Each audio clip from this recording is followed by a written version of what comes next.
Hello दोस्तों, कैसे हैं आप सब। आज की हमारी कहानी है इल्जाम। नंदनी नंदनी, कहाँ हो तुम। रितेश घर में घुसते ही चिल्लाया। बेटा, नंदनी तो अभी तक आई नहीं और महारानी का फोन भी बंद आ रहा है। रितेश की माता जी शांति जी मुंह बनाकर बोली, क्या आई नहीं? पर बाहर तो बहुत बारिश हो रही है।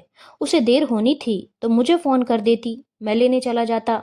चिंतित स्वर में रितेश बोला, तू क्यों परेशान है जब उसे ही परवाह नहीं।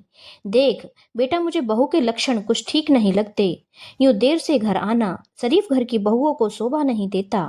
फिर ऑफिस का टाइम 10 से 6 का है तो उसे 7 बजे तक घर आ जाना चाहिए। शांति जी बोली, नहीं माँ, ऐसा कुछ नहीं है। हो जाती है कभी कभी देर, उसमें क्या है।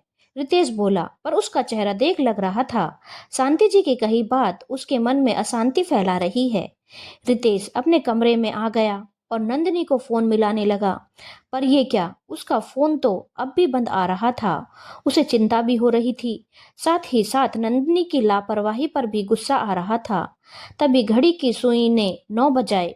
रितेश गाड़ी की चाबी उठाए बेचैनी से दरवाजे की तरफ चला। तभी दरवाजा खुला और नंदिनी घर में दाखिल हुई। कहाँ थी अब तक और तुम्हारा फोन क्यों बंद आ रहा है? रितेश ने आगे बढ़ नंदिनी का हाथ तेजी से पकड़ते हुए पूछा। रितेश, ये क्या है, तुम मुझे चोट पहुंचा रहे हो। नंदिनी अपने हाथ की तरफ देखते हुए बोली तो रितेश ने उसका हाथ छोड़ अपना सवाल दोहराया। लाज शर्म खाई है क्या? घड़ी देख, क्या बजा है, ये समय है घर आने का। नौकरी की इजाजत दे दी तो क्या सिर पर नाचेगी? रितेश के कुछ बोलने से पहले ही शांति जी बोली, माँ जी, मैं कोई अय्यासी करने नहीं गई थी, नौकरी पर गई थी। इसमें लाज शर्म की बात कहाँ से आ गई? नंदिनी अपनी सास से बोली, नंदिनी, ये क्या तरीका है माँ से बात करने का? तुम्हारा ऑफिस 6 बजे बंद हो जाता है, अब 9 बज रहे हैं।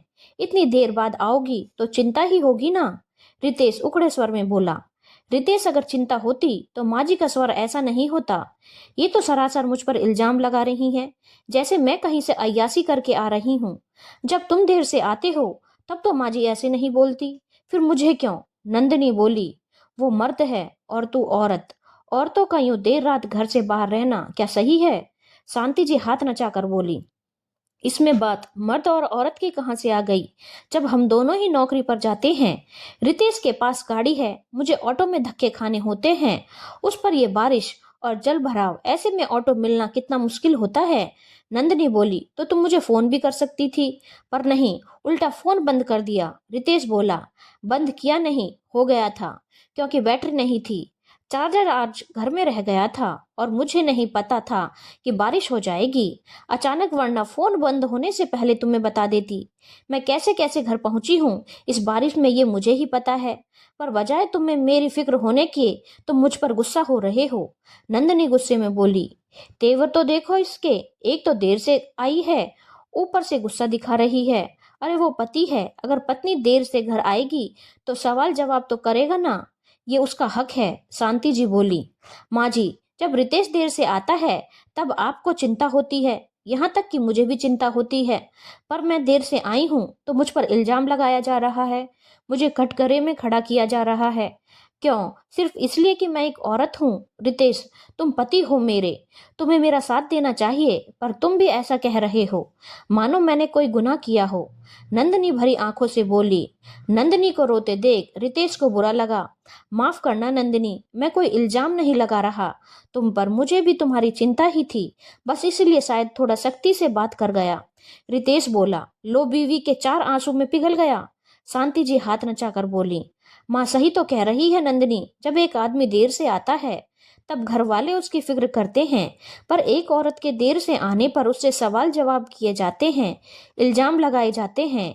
ये तो गलत है ना। जब पत्नी पति के बराबर है तो ये भेदभाव क्यों? जब पत्नी भी बाहर काम करने जाती है तो देर तो उसे भी हो सकती है ना। रितेश माँ से बोला। शांति जी ये सुनकर मुंह बनाकर अपने कमरे में चली गईं। रितेश ने नंदिनी से माफी मांगी तो नंदिनी मुस्कुरा दी। उसे ये तसल्ली थी, भला सास उसे नहीं समझ रही, पर कम से कम पति तो समझ रहा है।